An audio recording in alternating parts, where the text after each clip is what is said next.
Assalamualaikum warahmatullahi wabarakatuh. Kami dari kelompok 11 akan mempresentasikan sains dalam Al-Quran mengenai kimia unsur. Sebelumnya saya akan memperkenalkan pemateri terlebih dahulu. Yang pertama, Rizka Aisyah Fitri. Yang kedua, Revika Dwi Arianti. Yang ketiga, Devi Aprilia Rahmasari. Dan yang keempat, Alvina Azza Askia sebagai model.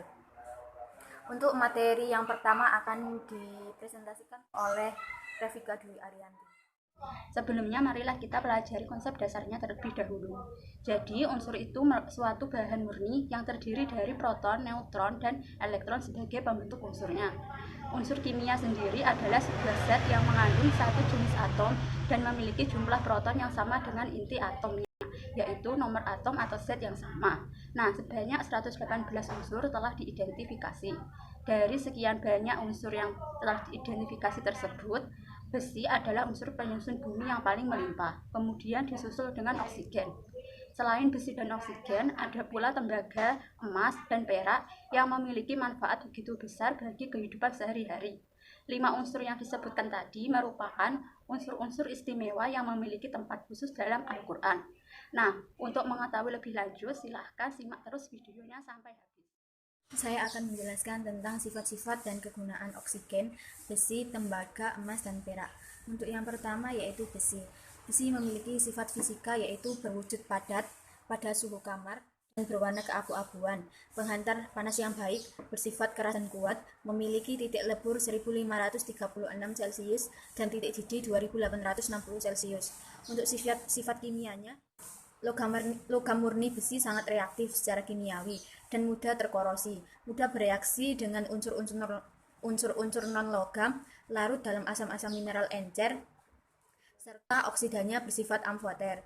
Untuk kegunaannya yaitu untuk bahan bangunan, bahan pembuatan mesin, bahan pembuatan alat-alat rumah tangga, dan lain-lain. Untuk yang kedua yaitu oksigen. Oksigen memiliki sifat fisik yaitu memiliki titik leleh min 218,8 Celcius dan titik didih min 183,0 Celcius. Memiliki jari-jari kovalen 0,73 dan jari-jari ion 1,4 dan keelektronegatifan sebesar 3,5. Untuk sifat kimianya dapat bereaksi dengan semua logam, non-logam, dan metaloid.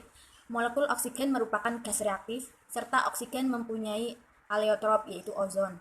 Untuk kegunaannya diperlukan dalam sistem pernafasan, membantu fungsi sel-sel tubuh manusia, membantu pembakaran, dimanfaatkan roket pesawat angkasa, dan lain-lain. Yang ketiga yaitu tembaga. Tembaga memiliki sifat fisika berwarna jingga kemerahan, keras bila tidak murni, bersifat mulur sehingga mudah dibentuk menjadi pipa, lembaran tipis dan kawat, serta merupakan konduktor panas yang baik kedua setelah perak. Untuk sifat kimianya relatif tidak reaktif sehingga tahan terhadap korosi, tidak dapat diserang oleh air atau uap air dan asam-asam non-oksidator encer seperti HCl dan H2SO4. Tidak bereaksi dengan alkali, tetapi larut dalam amonia oleh udara membentuk larutan tang berwarna biru dari kompleks CuNH314. Tembaga panas dapat bereaksi dengan uap belerang dan halogen.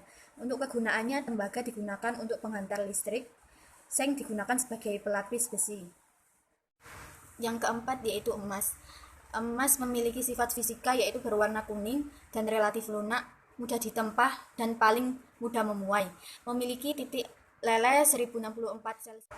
Sifat kimianya yaitu tidak bereaksi dengan oksigen dan tidak terkorosi udara, tidak bereaksi dengan asam atau basa. Untuk kegunaannya digunakan sebagai standar keuangan di banyak negara, digunakan sebagai perhiasan, serta digunakan sebagai konduktor dalam ponsel pintar. Untuk yang kelima yaitu perak. Perak memiliki sifat fisika berwarna putih dan sangat mengkilap terutama setelah digosok. Merupakan logam yang lunak, ulet, dan lentur, memiliki titik didih 2435 Kelvin dan titik lebur 1234,93 Kelvin. Untuk sifat kimianya stabil dalam oksigen dan air, tetapi menodai ketika terkena senyawa belerang di udara dan air untuk membentuk lapisan sulfida hitam. Untuk kegunaannya digunakan sebagai penentu nilai mata uang dunia, bahan pelapis internal mesin. Baik, di sini saya akan menjelaskan mengenai keistimewaan unsur besi, oksigen, tembaga, emas, dan perak pada ayat-ayat Al-Quran. Yang pertama adalah unsur besi. Besi adalah salah satu unsur kimia yang tercantum dalam Al-Quran. seperti pada penamaan surah Al-Hadid yang berarti besi. Hal tersebut menimbulkan banyak pertanyaan seperti mengapa besi bisa dijadikan nama surah dalam Al-Quran? Apa keistimewaannya dibandingkan dengan benda lain yang lebih berharga? Dari situlah ternyata Allah Subhanahu wa Ta'ala menyimpan rahasia yang besar yang baru diungkapkan oleh ilmuwan Malik bin Nabi yang mengatakan bahwa laksana atau kilauan anak panah yang menarik perhatian bagi kaum berakal yang diselipkan di antara pelajaran-pelajaran yang menyangkut ketuhanan. Hal itu dijelaskan dalam surah Al-Hadid ayat 25 yang berbunyi, "Laqad arsalna rusulana bil bayyinati wa anzalna ma'ahumul kitaba wal mizana liyaquman nasu bil qist. Wa anzalnal hadida fihi ba'sun sadidun wa manafi'u linnas wa liya'lamallahu man yansuruhu wa rusulahu bil ghaib.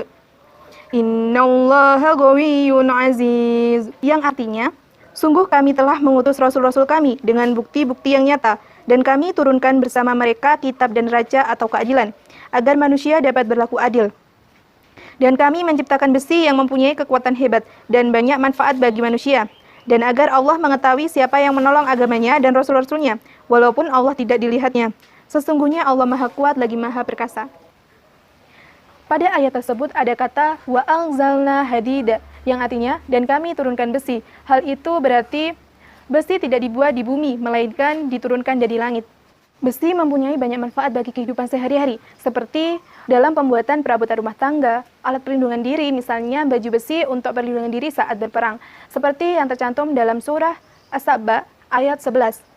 Dalam Al-Quran tidak hanya dijelaskan mengenai keberadaan besi, tetapi juga dijelaskan mengenai bagaimana cara pengolahan besi, seperti pada surah An-Nabiyah ayat 80. Kata besi dalam Al-Quran disebut sebanyak 9 kali dalam ayat yang berbeda. Dalam sains, besi mempunyai 8 isotop, di mana hanya 4 isotop yang stabil, yaitu pada simbol Fe54, Fe56, Fe57, dan Fe58.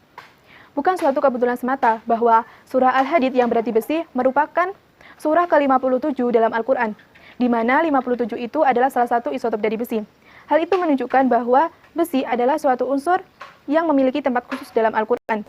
Yang kedua adalah unsur oksigen. Oksigen adalah kebutuhan utama makhluk hidup dalam suatu kehidupan. Dalam sains, oksigen berasal dari proses fotosintesis tumbuhan. Tanpa adanya tumbuhan yang berfotosintesis, oksigen akan lenyap dari bumi. Oksigen berasal dari sinar matahari, karbon dioksida, dan klorofil yang terdapat pada pohon yang melakukan fotosintesis. Dalam Al-Quran, proses terbentuknya oksigen disebutkan pada surah Yasin ayat 80 yang berbunyi, "Alladzi ja'ala lakum minasy-syajaril akhdari naran fa idza antum minhu tuqidun." Yang artinya, yaitu Allah yang menjadikan api untukmu dari kayu yang hijau, maka seketika itu kamu nyalakan api dari kayu itu. Ayat ini menjelaskan mengenai warna pohon, yaitu hijau. Dalam sains, zat hijau daun itu disebut dengan klorofil. Dalam Al-Quran disebutkan juga bahwa tanpa adanya klorofil, tumbuhan tidak dapat melakukan fotosintesis dan tidak dapat menghasilkan oksigen, serta penjelasan tersebut selaras dengan teori dalam sains. Yang ketiga adalah unsur tembaga. Tembaga murni memiliki sifat halus dan lunak, serta berwarna jingga kemerahan. Istilah tembaga muncul pada beberapa ayat Al-Quran. Salah satunya terdapat dalam surah Ar-Rahman ayat 35 yang berbunyi, "Yursalu 'alaikuma suwatun min nari wa nuhasun fala tantasiron." Yang artinya, kepada kamu, jin dan manusia, akan dikirim nyala api dan cairan tembaga panas, sehingga kamu tidak dapat menyelamatkan diri dari. Selain pada surah Ar-Rahman ayat 35, tembaga muncul pada surah Saba ayat 12. Dalam ayat-ayat tersebut, dijelaskan bahwa tembaga berupa cairan atau dalam api yang sudah dicairkan. Hal ini menunjukkan bahwa dalam Al-Quran, tembaga murni memiliki sifat halus dan lunak. Yang terakhir adalah unsur emas dan perak. Emas adalah unsur kimia yang dalam tabel periodik memiliki simbol AU dan nomor atom 79. Emas digunakan sebagai standar keuangan di banyak negara dan digunakan sebagai perhiasan. Sedangkan perak adalah unsur logam dengan nomor atom 47 dan memiliki simbol Ag. Pada umumnya, perak juga digunakan sebagai perhiasan, seperti kalung atau gelang emas dan perak. Manfaat emas sebagai perhiasan disebutkan dalam Al-Quran surah Al-Hajj ayat 23, sedangkan perak disebutkan pada surah Al-Insan ayat 21. Selain disebutkan secara terpisah, manfaat emas dan perak juga disebutkan secara bersamaan, seperti dalam Al-Quran surah Al-Imran ayat 14 yang berbunyi, Zuyyina lin-nasi hubbus sahawati minad nisa wal banina wal qanatiril muqantarati minad dahab wal fiddati wal khaylil musawwamati wal an'ami wal harth dzalika mata'ul hayatid dunya wallahu indahu husnul ma'ab, yang artinya dijadikan terasa indah dalam pandangan manusia cinta terhadap apa yang diinginkan, berupa perempuan-perempuan, anak-anak, harta benda yang bertumpuk dalam bentuk emas dan perak, kuda pilihan, hewan ternak, dan sawah ladang. Itulah kesenangan hidup di dunia dan di sisi Allah tempat kembali yang baik. Dalam ayat tersebut, terdapat makna yang tersirat bahwa emas dan perak adalah suatu logam yang berharga dan merupakan bagian dari harta benda. Jadi bisa disimpulkan bahwa semua unsur yang diciptakan oleh Allah SWT itu mempunyai hikmah untuk kehidupan manusia.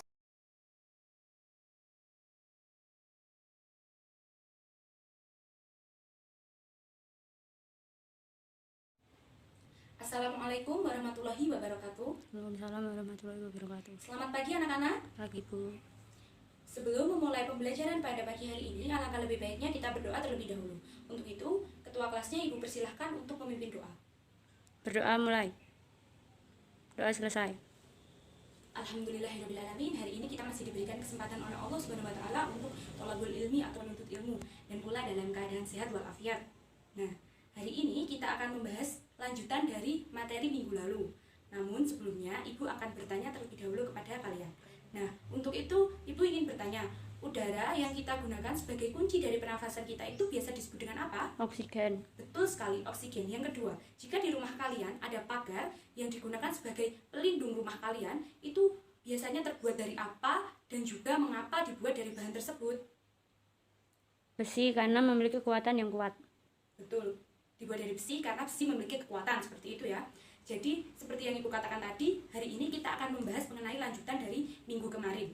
Nah, untuk lebih mengetahui apa yang akan kita bahas hari ini, silahkan disimak video berikut ini. Ada banyak rahasia yang tertulis dalam kitab suci Al-Quran. Salah satunya adalah penamaan surat Al-Hadid atau besi. Hal ini menimbulkan banyak pertanyaan. Mengapa bisa salah satu elemen kimia dalam tabel periodik secara khusus menjadi nama surat di Al-Quran? Lalu apa keistimewaan besi dibandingkan dengan benda lainnya yang lebih berharga? Dari sini ternyata Allah menyimpan rahasia besar yang baru terungkap setelah para ilmuwan melakukan penelitian. Malik bin Nabi pernah mengatakan, laksana kilauan anak panah yang menarik perhatian bagi kaum berakal, yang diselipkan di antara pelajaran-pelajaran yang menyangkut ketuhanan. Al-Quran Surat Al-Hadid ayat 25. Ayat di atas ada kata wa anzalna hadida, yang artinya dan kami turunkan besi. Kata turunkan besi berarti besi tidak dibuat di bumi, melainkan diturunkan dari langit. Hal ini pun terjawab setelah Profesor Armstrong dari NASA atau Muhammad Azadi berpandangan bahwa memang besi diturunkan dari langit. Sains memberikan ilmu kepada kita bahwa besi termasuk logam berat, tidak dapat dihasilkan oleh bumi sendiri. Nah, itu dia videonya. Dari video tersebut, apakah kalian tahu hari ini kita akan membahas apa? Kimia unsur. Betul sekali, memang hari ini kita membahas kimia unsur ya, karena minggu lalu kita juga membahas kimia unsur.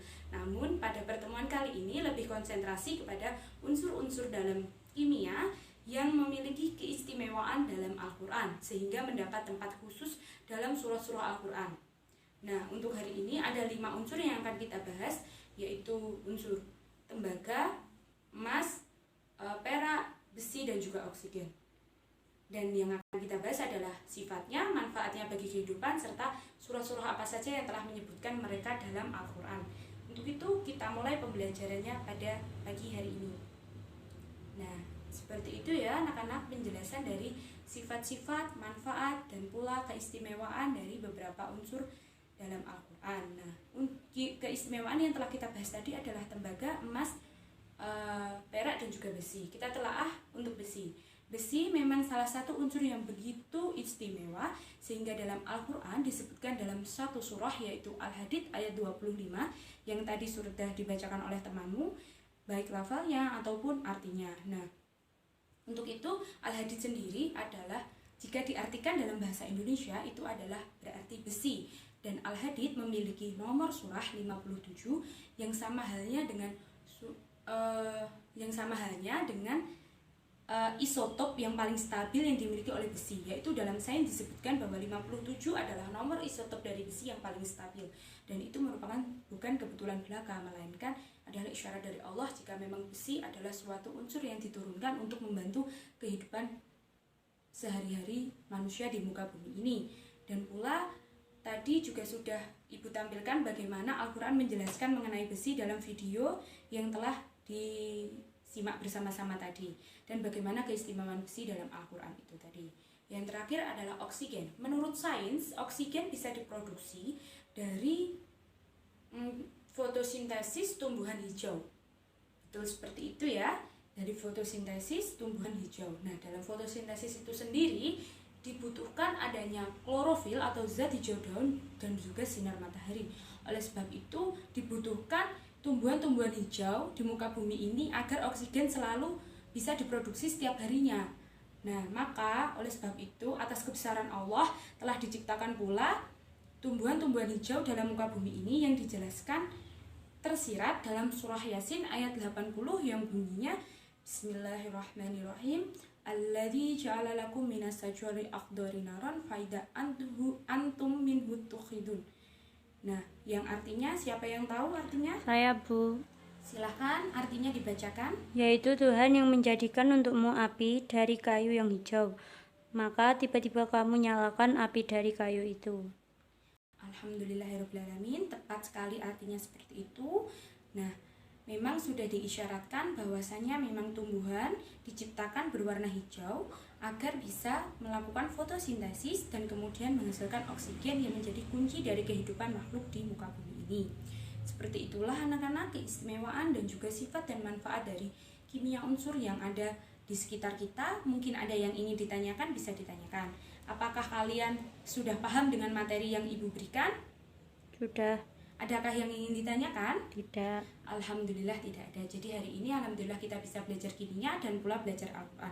Oleh sebab itu dengan keistimewaan dan pula lain sebagainya tadi yang telah kita bahas di depan, kita sebagai umat muslim sudah sewajibnya untuk bersyukur atas kebesaran Allah Subhanahu wa taala yang telah menciptakan segala sesuatu dengan manfaatnya masing-masing. Untuk itu Ibu akhiri pada hari ini pertemuan kita yang sangat bermanfaat ini, semoga juga bisa memberikan tambahan ilmu untuk Anda semua, juga untuk Ibu di sini. Ibu mohon maaf jika masih ada salah-salah kata dan pula masih ada salah-salah penyebutan dalam pembacaan ayat dan sebagainya. Ibu akhiri, wassalamualaikum warahmatullahi wabarakatuh. Waalaikumsalam warahmatullahi wabarakatuh.